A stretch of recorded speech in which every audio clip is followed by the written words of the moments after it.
Verse for opening a sutra. The unsurpassed, profound, and wonderful Dharma is difficult to encounter in hundreds of millions of aeons. I now see and hear it, receive and uphold it, and I vow to fathom the Tathagata's true meaning. The Flower Adornment Sutra, Chapter 26, The 10 Grounds. The second ground. The Bodhisattvas, upon hearing this most supremely subtle, wonderful ground, in their minds thoroughly were pure and were happy, each and every one. They all, arising from the seats, soared up and dwelt in empty space. Everywhere scattered wondrous flowers and simultaneously spoke these words of praise. Good indeed, O treasury of Vajra, greatly wise, and who has no fear. Well have you spoken of these grounds dharmas practiced by the Bodhisattvas. Moon of liberation, Bodhisattva, knowing the assembly's minds were pure, and that they wished to hear the second ground, all the characteristics of his conducts, right then requested Vajra treasury. Greatly wise one, we wish that you would speak, disciples of the Buddha, or would like to hear about the dwelling on the second ground. At that time, Vajra treasury Bodhisattva addressed Moon of Liberation Bodhisattva, saying, disciples of the Buddha, the Bodhisattva Mahasattva, who has already cultivated the first ground and who wishes to enter the second ground, should give rise to 10 kinds of profound minds. What are they? They are a proper and upright mind, a compliant and yielding mind, a mind able to endure, a tamed and subdued mind, a still and quiet mind, a completely good mind, an unmixed and unscattered mind, a mind with no hankering or yearning, a vast mind, a great mind. The Bodhisattva, using these 10 minds, attains entry to the second ground of living filth. Disciples of the Buddha, when the Bodhisattva dwells upon the ground of living filth, his nature of itself leaves all killing far behind. He does not collect knives or staves. He does not cherish resentment or hatred. He has shame and he has remorse. He is endowed with humaneness and reciprocity towards all living beings who have a life, always brings forth thoughts of benefit and kindly mindfulness. This Bodhisattva would not, with an evil mind, even trouble living beings. How much the less give rise to heavy intent and actual kill or harm any whom he realizes are living beings. His nature does not steal. The Bodhisattva is always content with his own possessions. He is always kind and forgiving towards others and does not wish to encroach upon them. If an item belongs to someone, he gives rise to the thought that it is someone else's item and would never consider stealing it, down to a blade of grass or a leaf. If not given, he does not take it. How much the less any other of the necessities of life. His nature does not engage in sexual misconduct. The Bodhisattva is content with his own wife and does not seek the wives of others. Towards the wives and concubines of others, the woman protected by others, by relatives or those betrothed, and those protected by the law, he does not even give rise to a thought of greedy defilement, much the less follow it into action, and much the less give himself over to what is not the way. His nature does not lie. The Bodhisattva always utters true speech, actual speech, and timely speech, to the point that even in a dream, he would not consent to utter covering, hiding speech. He would never think of wanting to do so, much the less deliberately commit violations. His nature does not engage in double-tongued speech. The Bodhisattva towards all living beings has no thought of dividing them against one another. He has no thought of troubling or harming. He does not report the speech of one person to break him off from a second person, nor does he report the speech of the second person to break him off from the first person. He has no thought of troubling or harming. If people have not already broken with each other, he does not increase the break. He does not enjoy dividing people against each other, nor is he happy when people are divided against each other. He does not utter speech that would divide people against each other, nor does he report speech that would divide people against each other, regardless of whether it is true or false. His nature does not engage in harsh speech, that is, cruel, malicious speech, coarse speech, wild speech, speech that brings sufferings to others, speech that provokes anger and hatred in others, blunt speech, furtive speech, vile and evil speech, cheap and vulgar speech, speech unpleasant to hear, speech that does not delight the listener, angry, hateful speech, speech that burns the heart like fire, speech bound up in resentment, heated, irritating speech, disagreeable speech, displeasing speech, speech that can destroy oneself and others, all such types of speech as those he completely abandons. He always utters kind, encouraging speech, soft and gentle speech, speech that delights the mind, speech pleasant to the listener, speech that makes the listener happy, speech that well enters into people's hearts, elegant and refined speech, speech agreeable to most people, speech that gladdens most people, and speech that brings joy to body and mind. His nature does not engage in loose speech. The Bodhisattva always delights in thoughtful, examined speech, in appropriate speech, in true speech, meaningful speech, lawful speech, speech that accords with way principle, skillfully taming and regulating speech, speech reckoned and measured according to the time, and which is decisive. This Bodhisattva, even when making jokes, always weighs his words, so how much less would he deliberately pour out scattered and abandoned talk. His nature does not engage in greed. The Bodhisattva, concerning others' wealth and property, as well as things owned and used by others, does not give rise to greed. He does not wish for them or seek them. His nature is free from anger and hatred.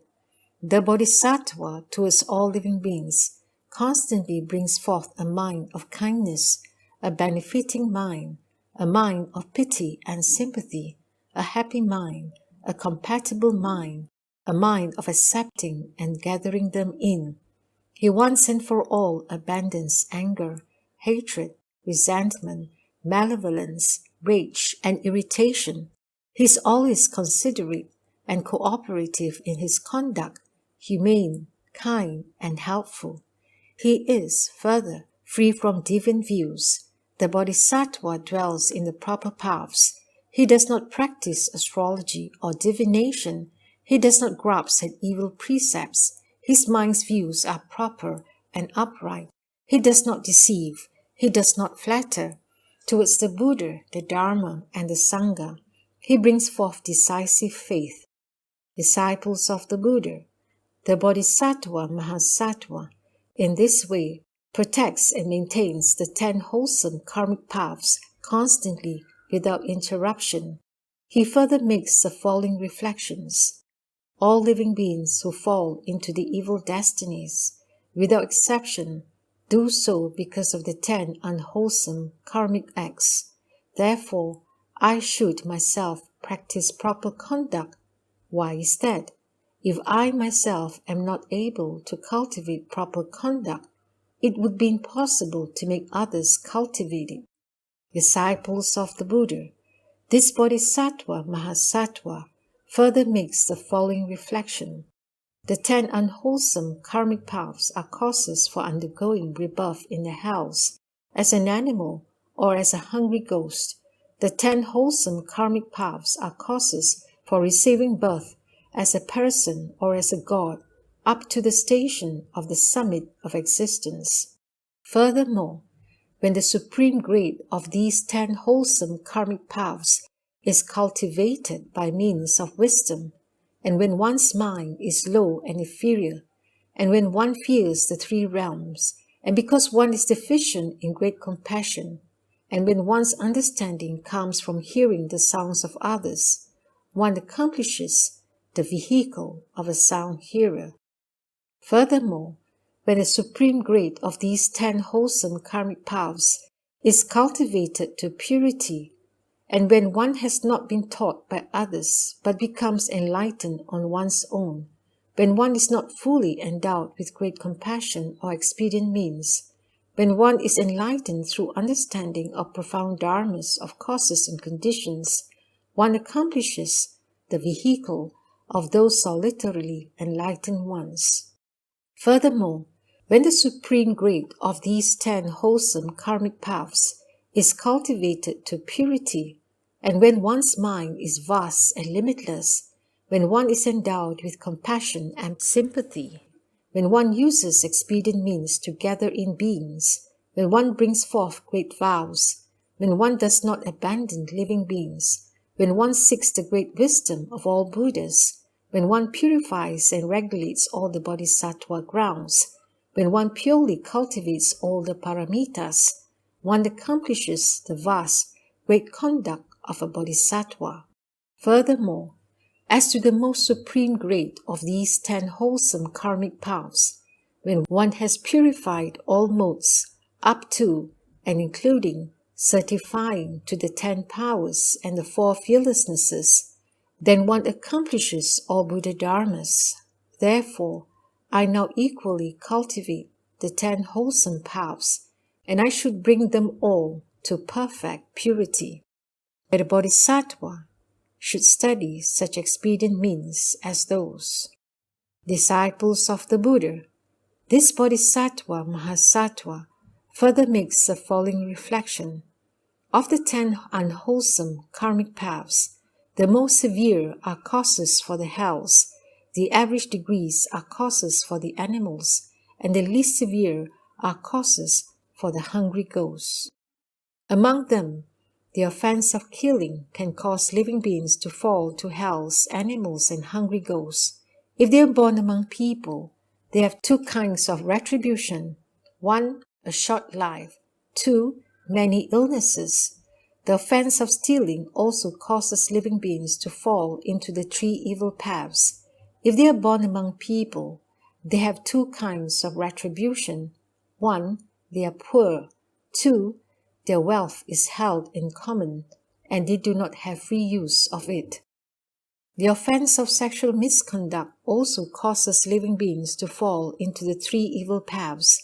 If they are born among people, they have 2 kinds of retribution. 1, their wives will not be good or faithful. 2, they will not have a retinue that accords with their intent. The offense of lying also causes living beings to fall into the 3 evil paths. If they are born among people, they have 2 kinds of retribution. 1, they will be slandered a lot. 2, they will be deceived by others. The offense of double tongue also causes living beings to fall into the 3 evil paths. If they are born among people, they have 2 kinds of retribution. 1, their retinue will be separated. 2, their caste will be base. The offense of harsh speech also causes living beings to fall into the 3 evil paths. If they are born among people, they have 2 kinds of retribution. 1, they will always hear disagreeable sounds. 2, they will be involved in many lawsuits. The offense of loose speech also causes living beings to fall into the 3 evil paths. If they are born among people, they have 2 kinds of retribution. 1, people will not accept what they say. 2, their speech will not be clearly understood. The offense of greed and desire also causes living beings to fall into the 3 evil paths. If they are born among people, they have 2 kinds of retribution. 1, their minds will never know contentment. 2, they will have much desire, which will never be satisfied. The offense of anger and hatred also causes living beings to fall into the three evil paths. If they are born among people, they have two kinds of retribution. 1. Other people will always find fault with them. 2. They will constantly be troubled and harmed by others. The offense of deviant views also causes living beings to fall into the three evil paths. If they are born among people, they have two kinds of retribution. 1. They will be born in a family holding deviant views. 2. Their minds will be flattering and crooked. Disciples of the Buddha, the 10 unwholesome karmic paths can bring forth the multitude of great masses of suffering as limitless and boundless as these. Therefore, the Bodhisattva makes the following reflection. I should leave the 10 unwholesome karmic paths far behind. I should consider the 10 wholesome paths as a garden of Dharma and delight in dwelling within them. I myself should dwell within them, and I should encourage other people to dwell within them too.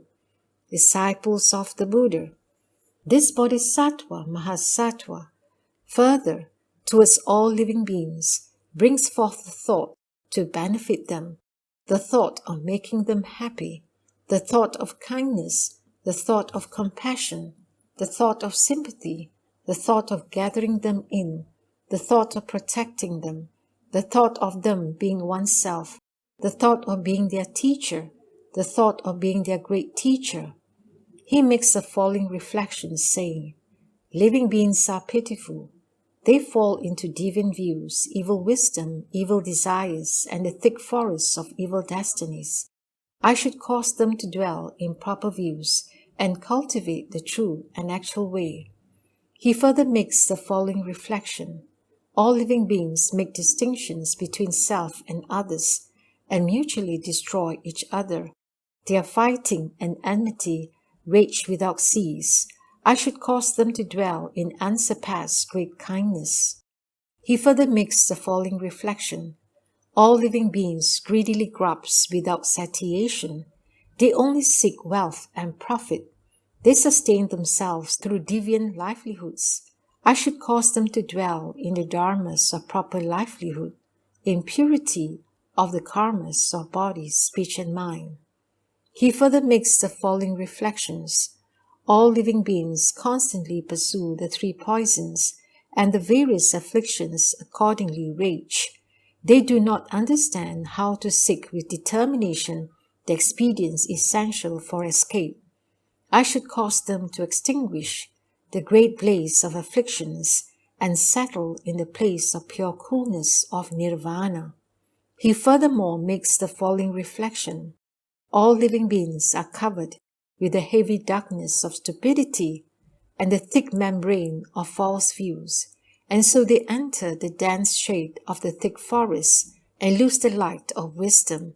They travel on dangerous roads in the wilderness and give rise to evil views. I should cause them to obtain the unobstructed, pure wisdom eye, so they know the real mark of all dharmas and do not follow others' teachings. He further makes the following reflection. All living beings are within the dangerous roads of birth and death, and are about to fall into the hells, animals, and hungry ghosts. They enter the net of evil views. They are confused by the thick forest of stupidity. They follow deviant paths and practice inverted conduct. They are like blind people who do not have guides, roads which do not lead to escape. They think lead to escape. They enter into the states of demons and are seized by evil bandits. They are caught with the demon's mind and become far removed from the Buddha's intentions. I should pull them out of such danger and difficulty and cause them to dwell in the city of fearlessness of all wisdom. He further makes the following reflection. All living beings are swallowed up in the great torrent's waves. They enter the flow of desire, the flow of existence, the flow of ignorance, and the flow of views. They revolve in the whirlpool of birth and death. They toss and turn in the river of love.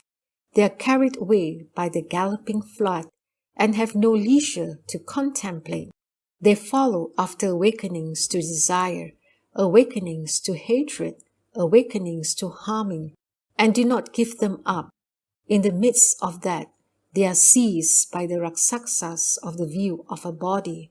They are on the point of eternal entry to the dense forests of love and desire. They bring forth deep defiled attachment towards what they greedily loved. They dwell in the fertile plain of pride. They settle in the town of the 6 places. They have no one good to save them. They have no one to rescue them. I should bring forth the thought of great compassion towards them, and use all my good roots to rescue and save them, so they have no calamities or disasters, leave defilement, are at peace, and dwell on the jeweled island of all wisdom. He also makes the following reflection. All living beings live in the prison of the world. They have many sufferings and troubles. They constantly cherish love and hate. For themselves they become worried and afraid. They are bound by the heavy fetters of greed and desire. They are blocked and obstructed by the thick forests of ignorance. From within the 3 realms, not one can by himself escape. I should cause them to leave behind the 3 existences forever and dwell within the non-obstruction of great nirvana. He further makes the following reflection. All living beings are attached to a self. They are in the cave dwelling of all the skandhas and do not seek to escape. They rely upon the empty mass of the 6 places. They give rise to the 4 kinds of upside-down conduct. They are invaded by the poisonous stinks of the 4 elements. They are harmed and killed by the vengeful thieves of the 5 skandhas. They undergo limitless suffering. I should cause them to dwell in the most supreme place of non-attachment, that is, in unsurpassed nirvana, where all obstructions are destroyed. He further makes the following reflection. All living beings have minds that are base and narrow. They do not walk the most supreme path of all knowledge. Although they may wish to escape, they are merely like the vehicle of sound hearers and Pacheka Buddhas. I should cause them to dwell in vast, great Buddha Dharma's vast, great wisdom. Disciples of the Buddha, the Bodhisattva in that way protects and maintains the precepts and is well able to increase his thought of kindness and compassion. Disciples of the Buddha, the Bodhisattva who dwells on this, the ground of living filth, because of the power of his vows, comes to see many Buddhas. That is, he sees many hundreds of Buddhas, many thousands of Buddhas, many hundreds of thousands of Buddhas, many millions of Buddhas, many hundreds of millions of Buddhas, many thousands of millions of Buddhas, many hundreds of thousands of millions of Buddhas, and so forth, up to and including seeing many hundreds of thousands of millions of nayutas of Buddhas. In the presence of all Buddhas, he, with a vast great mind, a deep mind, a reverent and respectful mind, serves and makes offerings to them by respectfully giving them clothing, food and drink, bedding and medicines, and all the necessities of life. He also makes offerings to all the assembled Sangha, and he transfers those good roots to Anuttara Sankhya Sambodhi. In the presence of all Buddhas, with a reverent mind, he further receives and practices the dharmas of the 10 wholesome paths. He follows what he has received, even up to Bodhi, and never forgets or loses it. Because this Bodhisattva, throughout limitless hundreds of thousands of millions of nayutas of kalpas, leaves far behind the filth of stinginess, jealousy, and breaking precepts, he purifies giving and holding precepts to perfection. He is like true gold, which when in metallic compounds can be smelted in accordance with a method, until it is free from all impurities and becomes bright and pure. The Bodhisattva who dwells upon this ground of living filth also in that way throughout limitless hundreds of thousands of millions of nayutas of kalpas, leaves far behind the filth of stinginess, jealousy, and breaking precepts, and purifies giving and holding precepts to perfection. Disciples of the Buddha, among the four dharmas of attraction, this bodhisattva stresses kind words. Among the 10 paramitas, he stresses holding precepts. It is not that he fails to practice the others, but he only does so according to his power and proportionately. Disciples of the Buddha, this is called a general discussion of the Bodhisattva Mahasattva's second ground of living filth. The Bodhisattva who dwells upon this ground of living filth for the most part becomes a wheel-turning sage king, a great host of the Dharma endowed with the 7 jewels who has sovereign power. He is able to eradicate all living beings' filth of stinginess, greed, and breaking precepts.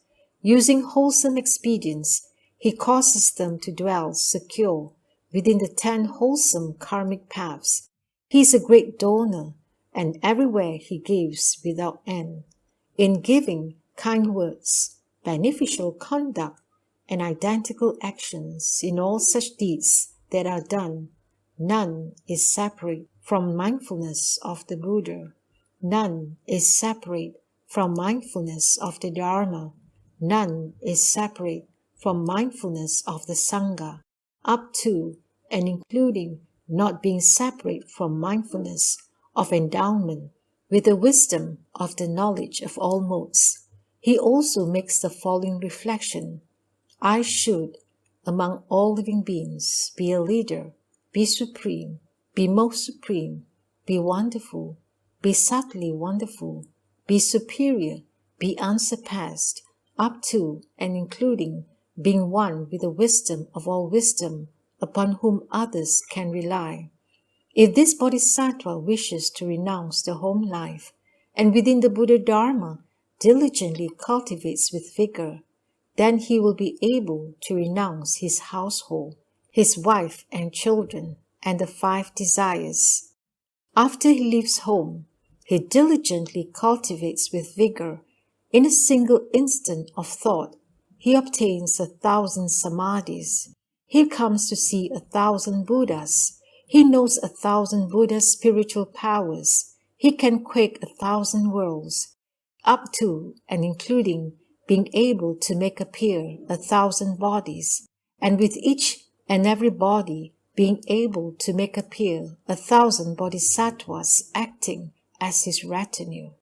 If he uses the most supreme vow power of a bodhisattva, then his manifestations of self-mastery surpass that number, so that in 100 kalpas, in 1,000 kalpas, up to and including 1,000 million nayutas of kalpas, they could not be counted or known. At that time, Vajra Treasury Bodhisattva, wishing to restate his meaning, spoke verses saying, upright, compliant, along with capable, subdued, quiet, and completely good, quickly living birth and death, of vast, great intent, he uses those 10 minds to enter the second ground. Dwelling in this, he accomplishes the merit and virtue of precepts. He leaves far behind all taking life and does not vex or harm. He is also free from stealing and from deviant sex, from lying, harsh, perverse, divisive kinds of meaningless talk. He has no greed for wealth and things, always kind and sympathetic, of proper ways and upright mind. He has no flattery or deceit. He is free from cruelty, pride, renounce. He is ultimately subdued. He practices as he has been taught, and is never lax. Hell beings and animals undergo a mass suffering. Hungry ghosts are on fire and give off a raging blaze. All of this occurs because of their offenses. I should take them out to dwell in actual dharmas. Among people, as he pleases, he undergoes birth. up to heaven's summit, the bliss of dhyana samadhi. Paths of lone enlightened, sound hearers and Buddha vehicles are all brought about because of the 10 goods. In that way he reflects and is never lax. He himself holds pure precepts and teaches others to protect them. He further sees the flocks of beings receiving many sufferings, and he even more increases his great compassionate mind to aid them. Those common stupid with divine wisdom, who do not properly understand, constantly cling to their hatred and do much arguing and fighting. In their state of greedy seeking, they know no satiations. I should cause them to eradicate all of the 3 poisons. Fettered and covered by the great darkness of stupidity, they enter paths of great danger and nets of divine views. In the care of birth and death, by hatred they are detained. I should cause them to disperse, the demonic thieves. Toss about in the 4 floods, their minds sink and drown. With the 3 realms scorching them, such sufferings are limitless. They take the skandhas as their home, their egos dwell within it. Because I want to save them, I diligently cultivate the way. Should they be seeking to escape, their minds inferior and low, and renounce the most superior wisdom of the Buddha, I wish to cause them all to dwell in the great vehicle, to bring forth diligent vigor and not feel tired or weary. The Bodhisattva dwelling here amasses merit and virtue. He sees limitless Buddhas and makes offerings to them all. In millions of kalpas cultivation, his good is ever bright. In the way metallic compounds are used to smelt through gold, the Buddha's disciple dwelling here acts as a wheel-turning king, universally teaching living beings to practice the 10 goods. All of the good dharmas which he cultivates in practice are to seek the 10-fold powers and then save the world. He willingly forsakes kingship, wealth, and jewels, abandons household life, and relies on the Buddha's teaching. With courageous vigor, inside a single thought, he obtains 1,000 samadhis and sees 1,000 Buddhas. All of the various powers of spiritual penetrations, the Bodhisattva on this ground is able to manifest. If he acts through powers of vows, it surpasses even these, and with limitless sovereign ease, he saves the flocks of beings. Of the ones who help and aid each and every world, the most supreme Bodhisattva practices which they cultivate, such merit and virtue as that, upon the second ground, for all disciples of the Buddha, I've now proclaimed.